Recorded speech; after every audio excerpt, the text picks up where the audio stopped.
I'm Brandon Amoroso, and this is the D2Z podcast, building and growing your business from a Gen Z perspective. Hey everyone, thanks for tuning in to D2Z, a podcast about using the Gen Z mindset to grow your business. I'm Gen Z entrepreneur Brandon Amoroso, founder and president of Retention as a Service Agency, Electric. Today I'm talking with Rich, who oversees field marketing at JustWorks, a platform empowering SMBs to assemble self-service capabilities for payroll, tax, HR, and all of the really exciting things that go into to running a business behind the scenes. Thanks for coming on. My pleasure. Thanks for having me. So before we jump into things, can we just give everybody a quick rundown on yourself, your background? Absolutely. Rich, born and raised in Orange County, California, lived and worked in San Francisco, LA, and now here in Miami. Got about 13 years of marketing behind my belt and a brief tech sales background as well. I would say marketing DNA really falls under B2B, account-based marketing, partnerships, field marketing, go-to-market, all those wonderful things. A large part of my time has been spent within fashion, footwear, entertainment, sports, restaurant, hospitality, ad tech, e-commerce, and global fintech. That's a mouthful right there. It is. So can you just explain or sort of lay out what, field marketing is and what that exactly entails?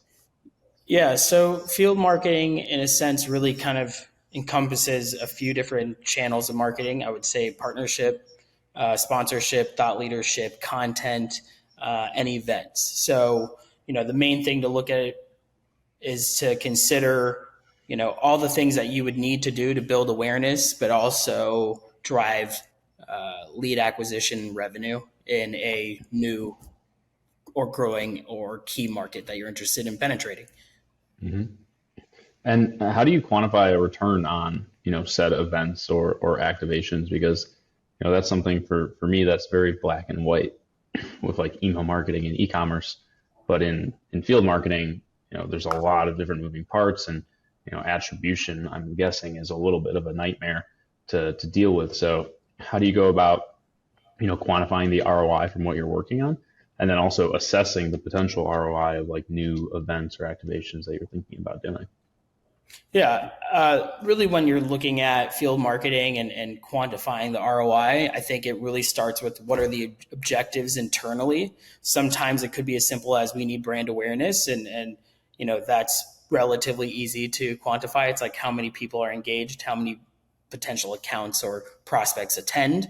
But when you kind of get a little bit more granular and you really want to focus on ROI, it's really more about, collecting content. It's about distributing that content once you have it, making sure that you're building trust and credibility within your key accounts that you're targeting. It's also about, how many sourced MQLs or SQLs did we have engaged, whether RSVP'd to the event, and then ultimately, hopefully, attended that event. And, I think overall, it's like, can we say that this field marketing tactic or activation had some sort of influence on that lead to, progress down the funnel and ultimately turn into a demo or booked meeting, uncovering various different decision makers within that sellable account. Yeah, that makes a lot of sense. And how do you actually work with, sales? Generally speaking, there's overlap in that too. Absolutely. Working with sales, there's plenty of overlap. And I think in order to really have a successful chance, you got to work with not only sales, but also customer success or account management. Oftentimes it's, hey guys, this is what we have in event and field marketing roadmap. Let's uncover what your target accounts are. Let's uncover what existing accounts that you're already working with, both warm and cold.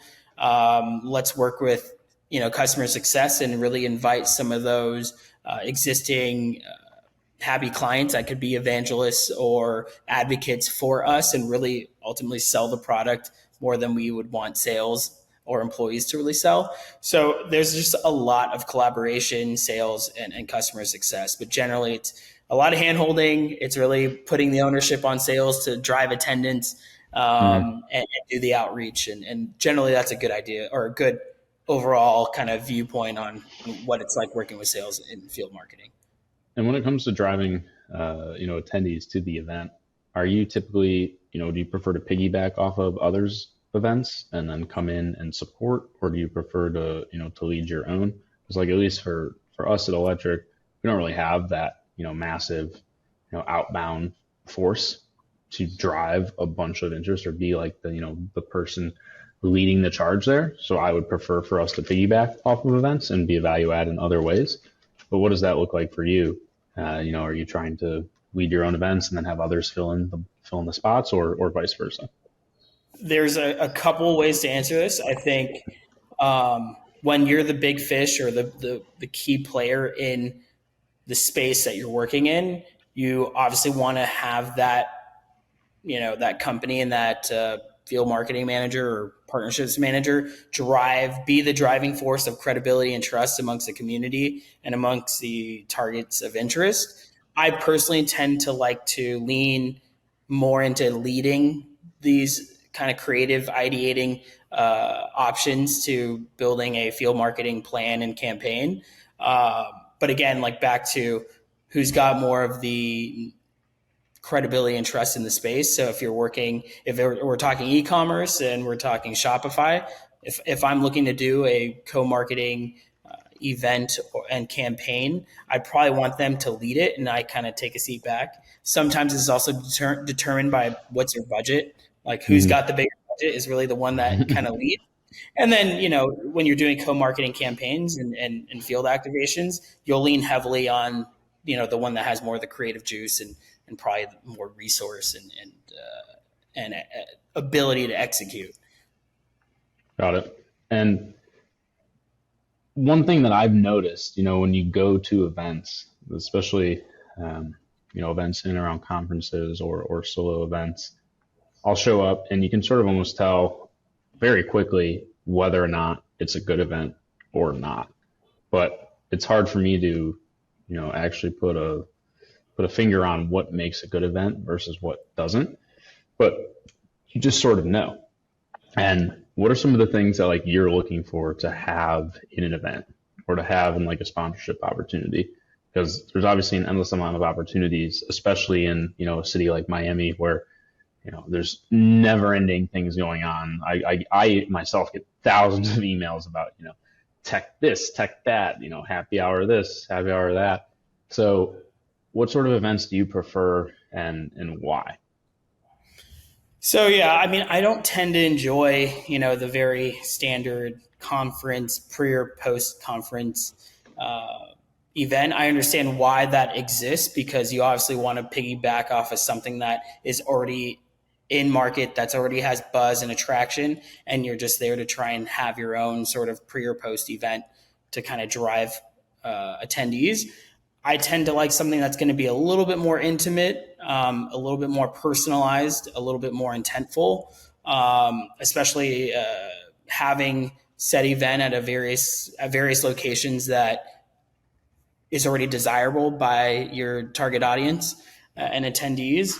So for me, I really can make anything happen. I just prefer like a more intimate, something that supports, conversation and thought leadership, something that's going to really evoke some emotion and leave the attendees with a strong takeaway and understanding of who the sponsors, hosts, presenters were.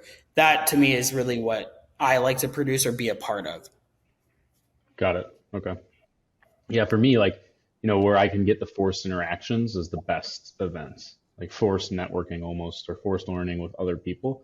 Because a lot of times when I go to these happy hours or things where it's just sort of a free for all, you end up gravitating towards the people that you already know and you're already hanging out with outside of those events to begin with. So while I love those people, like why am I doing this? Why we could just skip the happy hour and hung out like we do anyways. So I like the events where you have to change seats or you're assigned, and I don't think that's done enough, because when I have had that happen, I've met some really cool people. And then, especially if you do it at like the beginning of an event, or if you're at like a conference and they sort of front load that, then you know a bunch of more people for the rest of the conference, and Exactly. it's just easier, a lot easier that way. Absolutely. Completely agree. What's what's an event that you have coming up that you're super excited about, and why? Yeah. So, oh, sorry, good. No, and why? Like, why are you excited about it? Yeah, so in a couple weeks, we have Art Basel in Miami. And to kind of give some sort of context, it's a for profit, artist curated galleries. And, Miami likes to do the Miami thing to a lot of events and things happening in the community where it's becomes a very like mass commercialized experience, and you've got celebrity and money and music and fashion and all the things under the sun, which is all considered art. But generally speaking, Art Basel is a artist showcase with a lot of media coverage and a lot of international and national attention. So I've got a experiential artist gallery where four sponsors, JustWorks and myself, with Adobe Commerce, Future Commerce, and Absolute Web here in South Florida, are basically putting our dollars together and doing the outreach as a group, hopefully to be very successful. And we're supporting 12 local artists with a gallery, experiential space, 2 stories with evening events, grand opening parties, workshops, all the things. So that's what I have that's coming up really, really fast, and I'm excited for. And it'll be my first time really from a corporate level being a part of Art Basel. So excited. So I got a question for you on the event side before we dive into that. You've mentioned account-based marketing a few times, and for those Yes. that are listening, can you define what account-based marketing or ABM is, and like how does that differ versus another way that you might approach it? Absolutely. So, ABM is really highly targeted, personalized marketing, channels and strategy and campaigning that's focusing on a subset of high value accounts that your sales and marketing teams have identified. And within each of those accounts, they are kind of broken down by number of buying committee. Is it one person? Is it multiple people? Then broken down into what does the sales cycle look like, and is this an enterprise, mid-market, SMB account? And then you'll decide what sort of campaign they should fall under, whether it's one-to-one for enterprise, or one to few for mid-market, or one to many for SMB. Got it. Yeah, I feel like ABM is a more enterprise sales philosophy, or you need to have the ability to execute that, and that's something that requires a certain type of team and things like that. But going back to the events, going to this Art Basel one, do you have like a checklist of all the things that you need to get done for each event, or how does that typically work? Yes, I have a massive checklist, which even needs to get done as we speak. I want to say that checklist or that process really starts from budget. Like, what is your budget? Do you need more budget to really execute what you want and what you think will make it successful? So that's when partnership, co-marketing process really begins. But for me, it's like, is this an owned event? Are we starting with a creative brief and then seeing that through execution without any other, co-sponsors or co-marketers? And then from there, it's, what is the desirable, target account or attendee? When do we want to do this? Where do we want to do this? Where is the concentration of our sellable accounts? And then from there, it's like date, time, creative development in terms of like a registration RSVP landing page, or are we sending direct mail pieces to our, desired accounts that we want to engage with?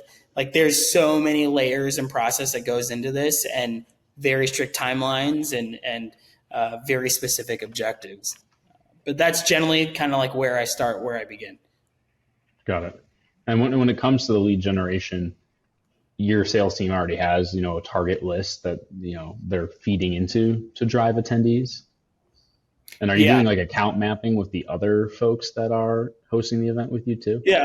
Good question. Generally speaking, you're going to go scrub through your CRM. You're going to look at, okay, within this geolocation, how many accounts are within CRM that we want to engage with than if it's, a co-marketed event with another tech company and platform. Then I'm going to leverage what they have within their CRM, and can they make introductions to us and vice versa. So it's a combination of creating cold account lists, attendee lists rather, and then warm existing to say that, this activation accelerated the deals in progress. So it's a combination of a lot of different things, and again, back to working with customer success or account management to also drive potential upsell or cross sell opportunities with already existing clients and customers. And how does technology factor into that? Because I know we've chatted in the past about, and especially since you've been at a variety of different companies and different that are in different, I would say, financial positions, from a big public company like Shopify, with hypothetically large budgets, but may not actually be the case. And then you have startups who could have no budget and no tech, or they could have just gotten a bunch of funding and they're, spraying the money around like crazy. How do you deal with the technology stack and how that intertwines with the way that you're able to work with partners or work with your sales team on events? And is that something that you address like when you first start at a new company, or is it an evolving process? Because I know there's things like Crossbeam, which can start to get pretty expensive. I've seen a lot of companies with CRMs that are just, you might as well just start over at this point. Like, it's just an absolute nightmare. How does that play into your process, what you got going on? Yeah, I think that depends on, when you come into a company, you're kind of already assessing what they already have in their tech stack and which tech you're going to really utilize and kind of share with your other partner managers and partner marketers. Generally speaking, it's either, if you don't have the budget, you don't have the tech, and you can't get the budget to get it, you're really going to have to do a lot of this manually. But there are ways to do it. Or you're working with your partner marketer and manager that you're doing this event with and finding out what they have in their tech stack.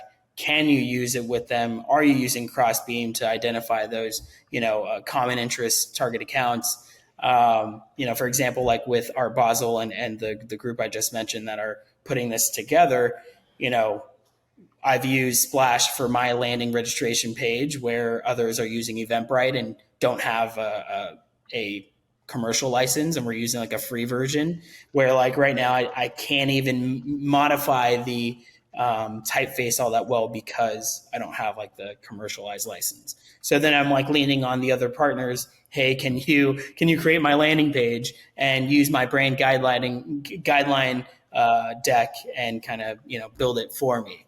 That happens a lot, and you have to get scrappy sometimes, and it is what it is. But usually that's kind of how it goes. Got it. Yeah, we love the scrappiness. Like at Scaleless right now, going through a similar process where I know all the tech that we should be using, but we don't have the means or the justification to start using it quite yet. And so almost like relearning, how to do some of these things in a way that isn't as easy, which makes it kind of painful. But we're just not in a place yet where it would make sense. But like going into drinks, for example, sort of starting from scratch, but with more budget. And so the ability to set up, the HubSpot in the exact way that I want it, all the way from, the way that we intake leads on the website through our various deal stages that we have for our various products, and, even the little things like having the HubSpot Crossbeam, like Slack integration, so that we're getting notified of account overlap automatically. All that stuff can definitely make your life a lot easier if it's set up. And it's set up and documented too, because as you start to grow and you get new team members in there, it's so important to just like to take the notes, to do the things that are going to make it so that you have one source of truth, and getting everybody aligned and on the same page is very important. Absolutely. And for me, you see a lot of tools that like are made for the SMB market, and then they work their way up market, pretty easily. You have companies like Shopify where they built a product for SMBs, and now they're working with some of the larger, enterprise brands in the world. Same with HubSpot and versus Salesforce. And I think that's sort of the way to go. If I was building or I guess I am building a tech product, but target the SMBs, build for ease of use, and then you can scale up to have like more composability, flexibility in the product and software. Yeah, no, absolutely. And I could also speak to that from Just Works. Kind of their viewpoint is, we've built this product to help, the growing, not just even tech, but it could be a restaurant, it could be a cafe, it could be a gym, a hair salon, nail salon, whatever. If you have more than 5 employees and, or sub 200, like, we can work with them. But ideally, we want to be able to support them and potentially graduate from our software and service to have to go to something much larger because now they're 350 plus employees that we can't support. But yeah, I've seen it all. I think, you've seen it all and experienced it, firsthand. You've got a lot of smaller fish that are starting, building their product, launching new products to work upstream. So, it's a competitive but fun space. Yeah, there's no doubt that space has a lot of various competitors, and even in like the alcohol space, there's a lot of various tech providers, or not even really tech providers, but a lot of different businesses who talk a lot and say a lot of things, but then you really got to dig in to see what it is they actually do. And I almost need like a running spreadsheet of all these different companies and all the various claims of we do this or we do that. It gets it gets a little overwhelming at some point, especially separating the BS from from what's real. Absolutely. I've seen it. So being at some smaller companies and then also some larger ones, what's your preference? Where do you prefer to work?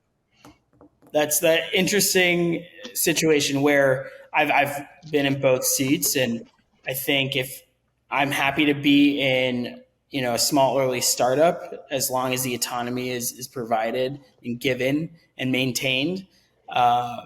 It's exciting to really build and get your hands dirty and try different things and build a team and understand what what you need from your team to really help the startup kind of grow and grab their next round of funding and show proof of concept, et cetera. So I like that, but I will say that when you're working with a larger company that already has well-established credibility and trust and brand awareness, it makes your job extremely easier, and you get to, be a little bit more granular in your tactics and your strategies, and you then start working more with ABM and personalization and very purposeful, intentful marketing campaigns. So if I had a preference, I think it just depends on the product, the vertical industry, and the targets of interest and prospects that we're interested in kind of obtaining. Mm-hmm. I gotta say, larger is probably more of my interest. Bigger budgets, more awareness, sometimes. Yacht events. We love yacht events. So yeah, of course. Miami yacht events. Exactly. Only want to work with business. I'll say it for you. Rich only wants to work with businesses that throw yacht parties in Miami and also invite me. I'll help you coordinate. I'll help you coordinate the guest list next time. Don't worry. Fantastic. Got to be a value add where I can. And also, when you're the big guy, you already have that brand name recognition too. So it's like being a Nike versus being a startup shoe company, like that type of deal. You have that sort of that swagger, that awareness, and so people look at you already as an authority versus not.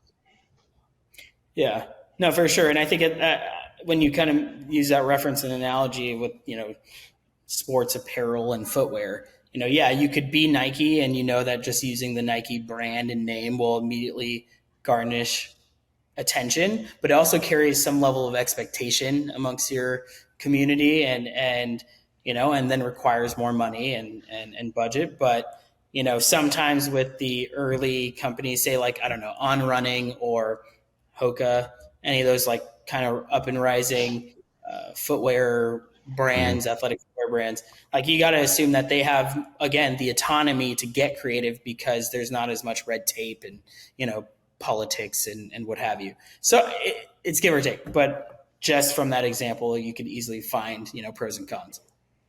Yeah. So going into next year, for those that are listening, with startups or with larger businesses, like what's one tip or trick that you would give them? They're thinking about dipping their toes into the world of field marketing.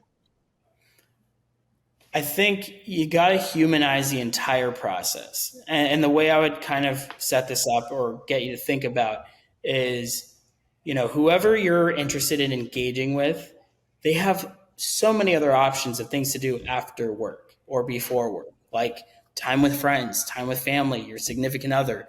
So if you're going to do something and you're going to create a campaign and you're going to utilize field marketing and perhaps ABM tactics and all the other things and omni-channel this and that, like do it with a sense of like a human sales approach, humanize the whole thing and provide something that is going to give value and cause and create some sort of emotion and takeaway that they could say, wow, Rich and the team at Just Works or at Drinks and Brandon, I went to this event and I didn't have much expectation, but damn, I left that feeling like it was 100% worth it.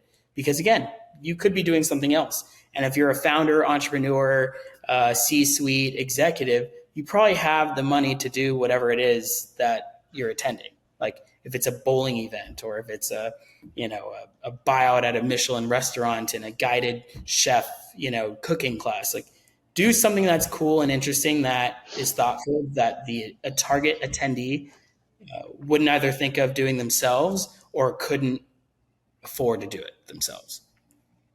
That's probably my big advice. Yeah, like I've seen a couple, like somebody had like a Drake concert event in like a suite. Like, yeah, obviously brands are going to come to that. That shit's cool. You don't just get that. So more Drake concerts, less happy hours. I can't stand the happy hours. They're so they're so overplayed. I agree.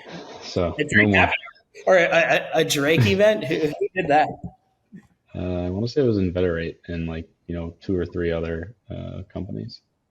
Yeah, but that the suite, the box, you get like the close contact with the merchant. It's like the 2 events we did with Recharge at the Dodger Suite, which actually love the Dodger Suite in the games, but getting there is such a pain in the ass that you have to factor that in too. And so they would be far more successful if it wasn't at Dodger Stadium, which I don't really know how you get around that in LA. Like it's just an absolute nightmare to get anywhere. So wherever you're having the event, it doesn't really matter. But think about that. The time, the date, like is it a Friday or is it a Tuesday? All that stuff you have to think about because people have families, people have other shit going on. And so I remember, we went to the Beyonce concert with Yappo and a few others in Miami, but it was on a Friday night, and you had to be at the location. I want to say like 6:30 or 7 on a Friday in Hollywood, Florida, and I believe it took me about 90 minutes to get from Brickell to Hollywood, which should only take like 22 minutes or 20 something. Exactly. Yep. And my God, was that horrifying. So you had people dropping left and right who had already RSVP'd who were just like, I can't make this work. So it has to. I feel like you have to take all that into context.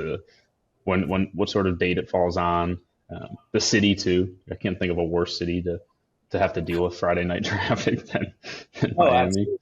But yeah, and that goes down to again back to like thinking the entire journey through. Like you're a desired attendee. Do you set up a pickup point and you send a Sprinter van or some sort of caravan that makes this a little bit more engaging and fun and exciting and removes the need to drive and figure out if you use an Uber or Lyft or whatever it may be? Like that would have been something that whoever put on that event should consider. Like, where are all the attendees coming from? You should have their location or office or something identified in the RSVP registration page. Figure out like from A to Z, like every touch point possible to make it easier for the engaged target and account. So yeah. Well, thank you so much for coming on. I love getting to chat through this. Field marketing is something that I don't really do much of at all. But I guess I'm starting to dip my toes into a little bit more of Drinks. And actually, when this episode drops in 2 days on Wednesday, I'll be going to Sonoma. We got a booth at a wine conference out in California. So we got a couple dinners. So I'm gonna do my best job to be the Rich of Drinks.com. Absolutely. We'll see if I picked up any tips and tricks from this podcast, though. But before we hop off, can you let everybody know where they can, find you online and connect? Yeah, you can find me on LinkedIn, Richard Robert, 2 I's for the second Roman numeral. You can find me there, or Instagram if you want, Richard Robert, again, 2 I's. Yeah. Awesome. Well, thanks again for coming on. For everybody listening, as always, this is Brandon Amoroso. You can find me at brandonamoroso.com or electricmarketing.com. And we will see you next time.